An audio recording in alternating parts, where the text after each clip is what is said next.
Okay, so I woke up this morning and I realized that there's a lot going on in my head that I haven't really shared with anyone really. And I've had tons of opportunities, Oprah, interviews, to go on a platform and share hardships or just really anything that's going on in my mind. And I really don't think any of that is relevant to getting paid to tell your story. I feel like it's kind of silly. So I'm here honestly just to open myself to others and try to shed a light on if anyone out there has ever gone through hardships or whatever it is, just to put a light on it. And so that person doesn't feel alone, because I really know what that feels like.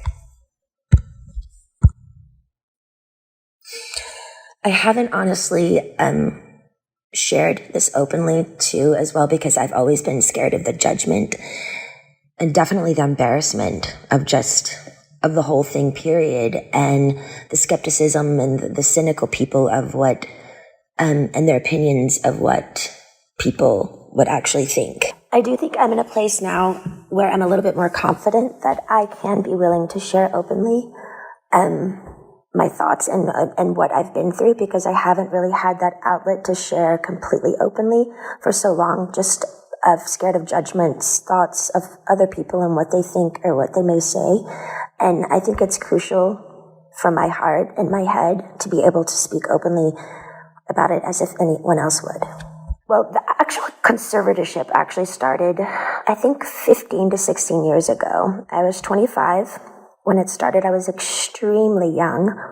I remember a lot of my friends texting me and calling me, and we were extremely close, and they wanted to see me, but by what had happened, I honestly still to this day don't know what really I did, but the punishment of my father, I wasn't able to, see anyone or like anything. And you have to imagine none of it made sense to me. I literally spoke in a British accent to a doctor to prescribe my medication, and 3 days later, there was a swap team in my home, 3 helicopters, and I remember my mom's best friend and my 2 girlfriends. We had a sleepover the night before. They held me down on a gurner, and again, none of it made sense. Literally, the extent of my madness was playing chess with, when it was playing chase with paparazzi, which is still to this day one of the most fun things I ever did about being famous. So I don't know what was so harmful about that. But I remember my mom was sitting on the couch and she said, "We've heard people are coming here today to talk to you. We should probably go, to a hotel or something." And I never really understood what she meant. I didn't believe her. Like, is a lawyer coming here? Who is coming here? Then 4 hours later, there were over 200 paparazzi outside my house videotaping me through a window of an ambulance holding me down on a gurner. I know now it was all premeditated. A woman introduced the idea to my dad, and my mom actually helped him follow through and made it all happen. It was all basically set up. There was no drugs in my system, no alcohol, nothing. It was pure abuse. And I haven't even really shared even half of it. I think the main thing I do remember when it started was my dad's control. He loved to control everything I did. I remember the first day he said, "I'm Britney Spears and I'm calling the shots." And I'm like, alrighty then. My brother was a football player. My dad was really, really hard on him when he was younger, really abusive. And I think when my mom gave him the idea for the conservatorship and his friend, I think he just really regrouped it and made such a really, really overhauling big deal out of it. And it was just really too much. I remember him always being in the office, and my girlfriend was his assistant, and they would just stay in there all day with the door shut, and I was never ever able to leave or go anywhere. My first job after the 2 weeks of being hospitalized and completely traumatized out of my mind, I did a TV show called How I Met Your Mother, and then I started working on an album called Circus. and started working away right away. All I do remember is I had to do what I was told. I was told I was fat every day. I had to go to the gym. I had to just, and I never remember feeling so demoralized and just, they made me feel like nothing. And I went along with it because I was scared. I was scared and fearful. I didn't even really do anything. And I had like a swap team and how, like none of it made sense to me. So since that day, I did probably 4.5 tours. I did an album circus, Femme Fatale, Britney, Jean, and Glory. And then I started doing a Vegas show in Las Vegas. And I did that for 4.5 years. I do remember working, and I got to a point where, you know, because my pride in my 30s, I have to live under my father's rules. And, you know, the dancers are playing and drinking and having fun at nights in Vegas, and I couldn't do anything. And I remember just being like, my performances, I know, were horrible. Like, I even wore wigs, and all the dancers were doing all these nice, sexy head flip turns, and I had conditioner treatment in my hair and like these little caps over my head, and just during a whole show getting conditioner treatments just with wigs on because I was just like a robot. Honestly, I didn't give a fuck anymore because I couldn't go where I wanted to go. I couldn't have the nannies that I wanted to have. I couldn't have cash. And it was just demoralizing. So I was kind of like in this conspiracy thing of people claiming and like treating me like a superstar, but yet they treated me like nothing. Well, for some reason, I started to get a spark back. I remember recording Glory, and for some reason, I think producing and making music, and I went to this little Spanish house, and I got the fire back in my eyes for some reason, and it was at the end of recording Glory, and my son named it, and things started kind of taking a turn because I started getting more confidence just for myself. And I think with confidence, people kind of like, oh, wait, what's going on now? Like, she's speaking up a little bit more, but it might not be particularly a good thing if I'd been quiet for 15 years. I think with confidence comes enlightenment, which makes you think better. And that's the last thing they wanted me to do, is to actually be better, because then who would be in control then? But it was really tricky because I had to just play this role that everything was okay all the time. And I had to go along with it because I knew they could hurt me. So I'm sitting here like my friends all drinking alcohol and having fun in these parties and had no cash. I literally felt like a nun. My girlfriends from home came to visit me in a spa, and I couldn't even walk into the spa. And they had their feet doing pedicures in the water, and the 3 ices of bottles of champagnes before my show just sitting there. And I wasn't even acknowledged by them, my own hometown friends, when they would come to Vegas. And it was just, it was demoralizing, I will say. You also have to understand it's like, 15 years of touring and doing shows, and I'm 30 years old under my dad's rules. And all of this is going on, and my mom's witnessing this, and my brother is witnessing, and my friends are witnessing it, and they all go along with it. And I'm like, how am I the one working here and doing all this, but I don't get the side things that, the good stuff, I want to be able to play. I want to be able to have fun. Like, none of it made sense to me. Well, the last show in Vegas ended 2017. I went on tour, which of tour I was forced to do, but I was supposed to do a new show. So the new show came along.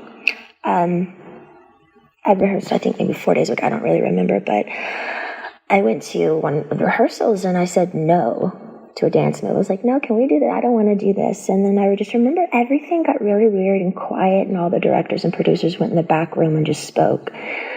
And that was it. And I was like, well, I don't know what's going on. So we all just kind of like, what happened? And then the next day, I was told that I had to be sent away to a facility, and that I was supposed to say on my Instagram the reason why is because my dad is sick and I need treatment, which was, I I didn't want to ever go there. I remember my dad calling me on the phone and I was crying and I was like, why are you guys doing this? Like, what? And I just remember him saying, you have to listen to the doctors. The doctors are going to tell you what to do. I can't help you now. And I remember his last words were, now, you don't have to go, but if you don't go, we're going to go to court and there'll be a big trial and you're going to lose. I have way more people on my side than you. You don't even have a lawyer, so don't even think about it. So I did it. I went to the place. I was scared out of my mind. And none of it, again, made any sense of what they were doing to me. And again, I haven't wanted to share this because it's unbelievably offensive, sad, abusive. And honestly, would anybody believe me?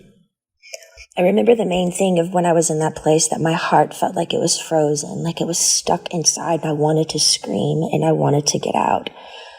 And I think by a needle and thread, it was the breathing peacefully inward that I missed the most. I felt like I was in a state of shock, almost like when an old person feels helpless and they're literally going from some sort of shock treatment and they can't relax their body because they don't have the answers of why they can't have their own keys to their car and put it in the ignition and walk outside, and their own security guards at every door saying they can't go. Sitting down, drawing 6 galls of blood every week. Weak as hell. And then calling, and my family is in Destin at my beach house. It didn't make sense.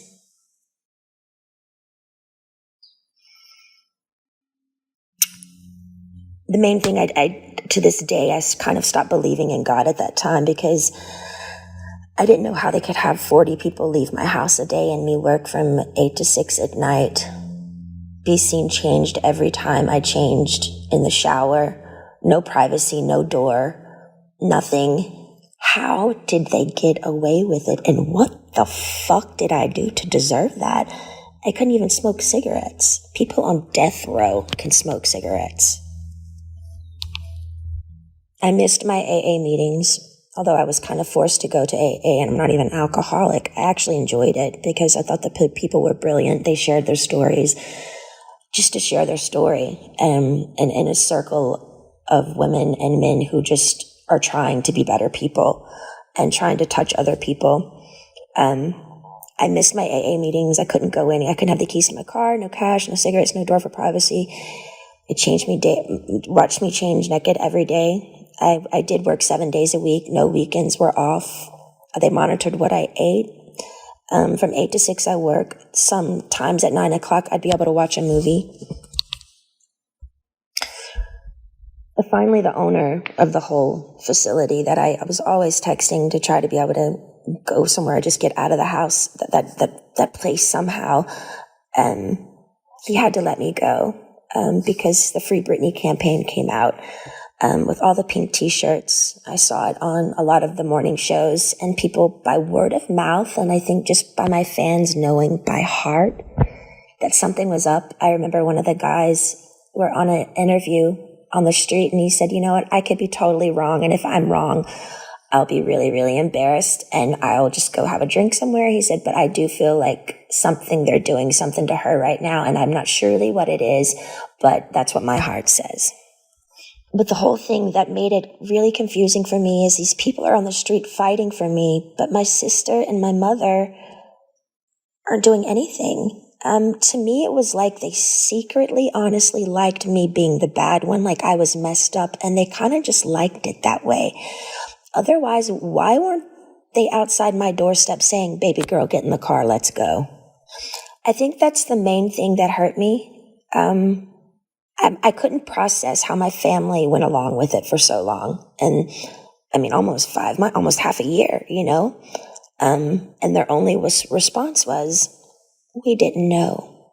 I'm like, I'm on the phone telling you right now, I'm here, please.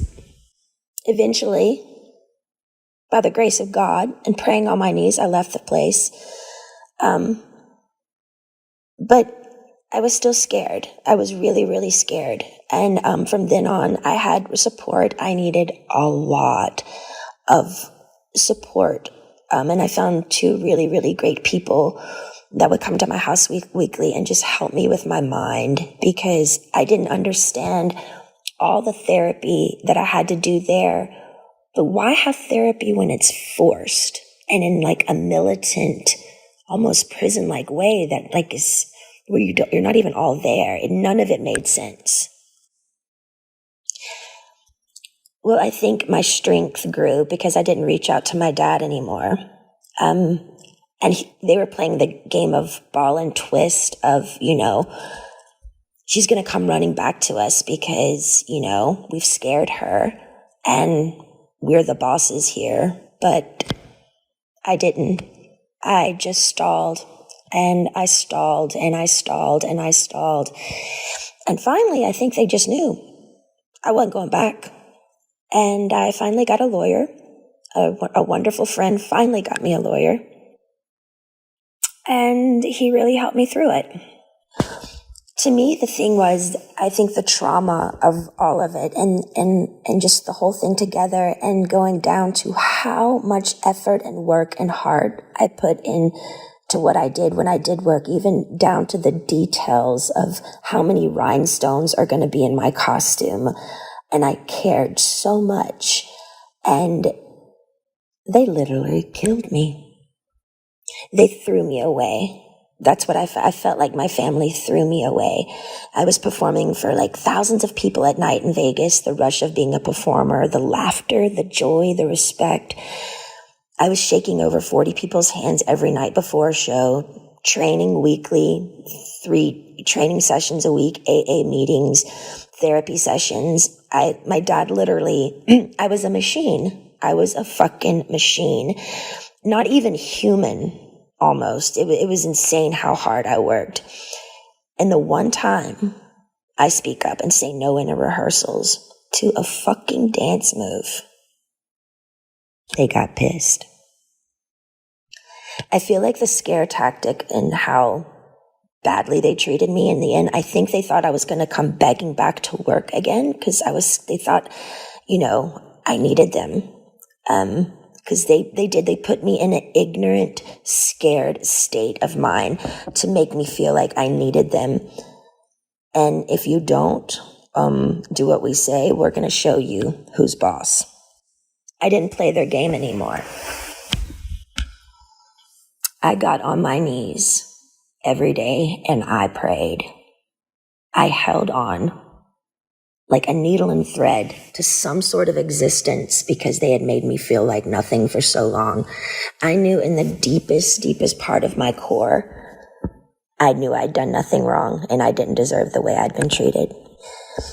I do think the hardest thing for me was I wanted to use my feet and leave and run or go somewhere. I had to be placed in a chair from like 8 to 6 every day. I couldn't take it. I talked to rabbis. I've talked to grown men about it, and they're like, we don't see how you did it. Honestly, I don't either. And through that, I remember saying, I don't believe in God anymore. I honestly deserve an award for acting like I was okay every day. I thought they were trying to fucking kill me. I remember one time I was backstage and I needed my inhaler. And I opened up to my assistant because I had my phone with me, which I'm not supposed to have my phone underneath the stage. But I said to her, you know what I'm doing. I was talking to a guy and he wanted to just leave the country with me. We had it all set up to just leave. And it was a secret relationship. And I said, my biggest fear was, what would my dad do if I did do something wrong? What if I left the country? What if they found me? And what would they do? And I said, I feel like they would lock me up or something or really hurt me. And she looked at me and she said, are you kidding me, Britney? Your dad would never do that to you. And I didn't even do anything wrong, and he still did it. I'm honestly more angry at my mom because I heard when reporters would call her at the time and ask questions of what was going on, she would go innocently hide in the house, and she wouldn't speak up. It was always like I don't know what to say. I just don't want to say the wrong thing. We're praying for her. I feel like she could have gotten me a lawyer in literally 2 seconds. My friend helped me get one in the end, but every time I made contact with a firm, my phone was tapped and they would take my phone away from me. And again, I get nothing out of sharing all of this. I have offers to do interviews with Oprah and so many people, lots of money, but it's insane. I don't want any of it. For me, it's beyond a sit-down, proper interview. I had no contact in that place for so long, and my heart would just want to stand up in my family's faces and scream and cry and throw a tantrum and go back in time and do exactly what I wanted to do at those times. Yeah, and might even spit in their fucking faces. Why? Because the pain my family gave me, sitting me there all day and not being able to use my feet, as they watch their grandchildren run bases to base in a family neighborhood, as if I'm dead or I don't exist, honestly makes me look up and say, how the fuck did they get away with it?